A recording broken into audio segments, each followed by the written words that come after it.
My name is Renzo Gracie. I was born in March 11, 1967. I'm the third on the Gracie generation. I'm from the third generation. And I've been doing Jiu-Jitsu since I was 5. And I'm 47 years old now, and I love what I do every day. To me, Jiu-Jitsu was more like a natural thing. Every time I remember playing with my father, even before I began training, had something to do with training and fighting and grabbing his back and controlling, put the hooks on. So since the beginning, every time I jump on his back, he would tell me to put the hooks on. So I think it was my whole life. At 5, I began actually going to the academy with frequency, and at 7, I did my first competition. I was a champion for the first time when I was 7 years old. To me, it's my religion. It changed my way of seeing. I can't see things the same way as everybody does because I see through Jiu-Jitsu eyes. You know, I see ways to achieve, I see ways to make possible. It's like people think we sell Jiu-Jitsu, we sell a martial arts to our students and to the people around us. We don't. In reality, we're selling we sell self-confidence. We're selling a positive lifestyle. We sell Jiu-Jitsu is not just a martial art; it's a lifestyle. If you take Jiu-Jitsu out of me, you're gonna have an empty shell. It's like everything that I am and everything that I think is guided by Jiu-Jitsu, you know. And I can thank my grandfather enough for bringing our family into this. You know, it's like it was the chance to see people that before they were empty and they were like weak, and I saw them transforming, and I helped them, you know, becoming a father and build a family and be running companies that their family had it.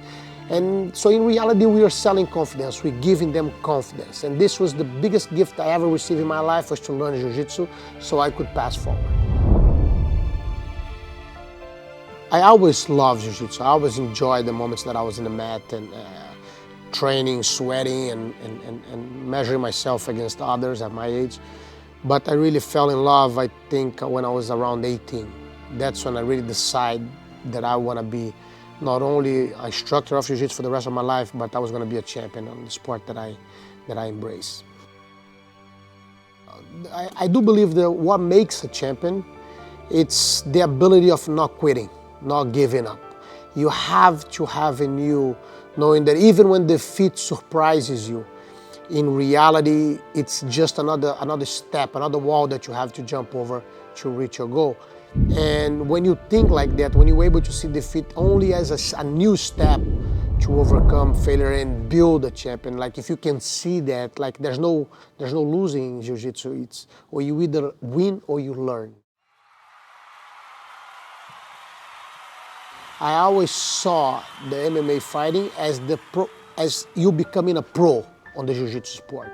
In my head, every top Jiu-Jitsu guy should be representing in the MMA fights, you know, and I thought that was just the next step, was the evolution of what I was doing, was to evolve into an MMA fighter. Like that would be the ultimate test, the ultimate chance to test myself against someone else, you know, to test the level of my skills.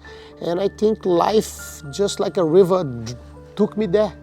And I remember back then there was no money involved, and my first fight I made $900. I gave 300 to my mother, 300 to my father, kept 200 for myself. I gave $100 to my brother, to my young brother. So in reality, it's like it wasn't for the money. It was actually, I always thought that I would have to do another job on the side and do Jiu-Jitsu because it was my passion for the rest of my life. But unfortunately, the sport grew so much and the money came in, and I was lucky to hit that tap on the right time.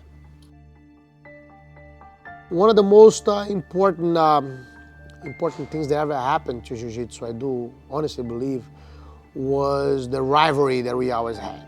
It's like, was about showing which martial art was better. You know, and Brazil and Rio de Janeiro in particular was a very fertile ground for that martial art to evolve that much, because you had the freedom to fight anytime you wanted. You know, it's like someone look at you longer than he should, you would get in a fight. And it gets to a point that when you start getting the fighters start getting good, they would have fights between themselves. One was from Luta Livre, the other one was from Taekwondo. You would meet and fight. You would meet in a backyard, you would meet in in a gym and do the fight right there. And I think was the most important, now I realize that was the most important time for Jiu-Jitsu, because it was the competitiveness and that we always were looking for the edge, always looking to eat better, to improve our lifestyle, to make better athletes, to make better people, to make better fighters, that actually made this sport evolve so much. You know, it was amazing how the sport grew from when Hollis began competing and doing his things to today, you know, and how fast it was. It evolved in one generation more than, you know, all the others before. And I do believe Rio de Janeiro in particular, and Brazil, and the freedom of testing ourselves and measuring ourselves against others was the most important thing to make that amazing tree grow. My life was crazy, the whole life. There's not one moment that goes above the others. It was the whole thing. And it's funny because a lot of times I talk about writing a book, but it would shock people, you know. And it was a different country, a different time, a different way of seeing things. I was shot at the first time. I was 16 years old. It broke my femur. I had to stay a year in bed. But this was the first time they actually hit me. They shot at me many times before, since I was 14. And I'm lucky to be here to tell you the stories, you know, and the intensity, and for sure things could have gone wrong, you know. Thank God it didn't. I have 3 amazing kids now, and they believe I'm a normal guy, and I'm far from that. On the beginning, like I was around 16, and that's when Jiu-Jitsu started having problems with Luta Livre, and during a party, a 15-year-old birthday party, we end up having a fight in there. And the thing would escalate pretty quick because there was bottles everywhere, glasses, and they were throwing, and my friends were all knocked out. And I had to defend them. As I was holding the ground there, I was pushing a lot of people and hurting a lot of people at the same time. A guy pulled out a gun and shot me. And I remember I still run after him with 2 broken glasses in my hand. And he took off with his, with his gun.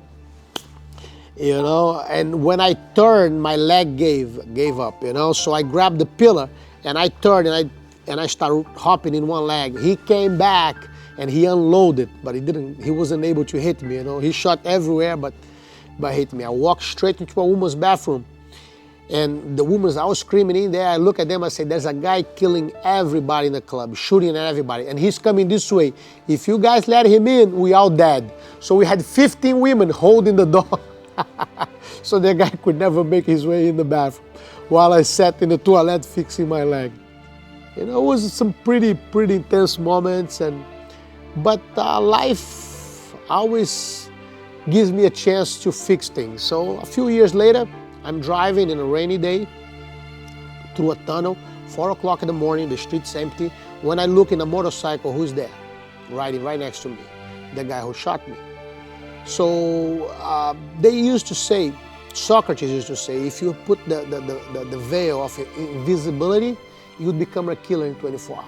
That night, I had that veil, you know, and I rode next to him for like at least 15 minutes. The whole time we were going together, he probably was going towards his house. And I was considering if I would hit him and kill him or let it go.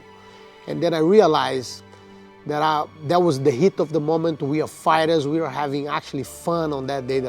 He was a coward for pulling a gun and shooting me, and I could never be the same coward as he did and kill him in a coward way.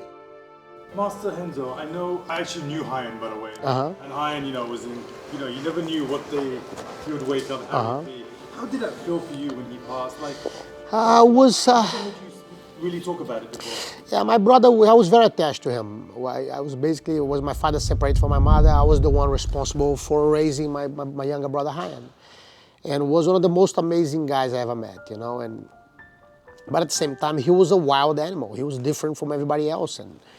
And I had the privilege to live with a wild animal without getting bit. Sometimes he scratched me, especially on the training sessions. But it was the best friend I had and the most amazing human being to me, you know. And it was always very tough to, after he died, I could not even, I still,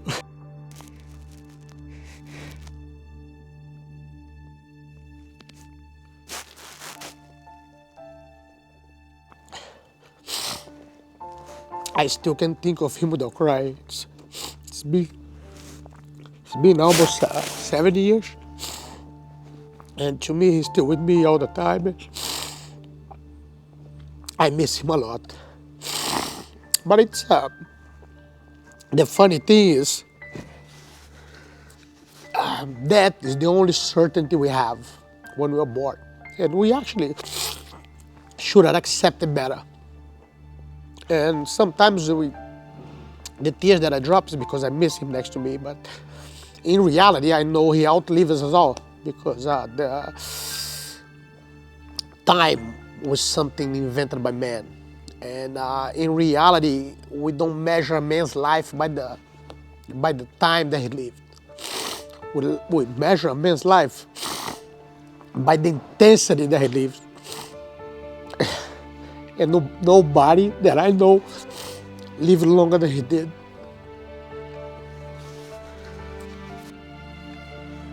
Thank you, boy.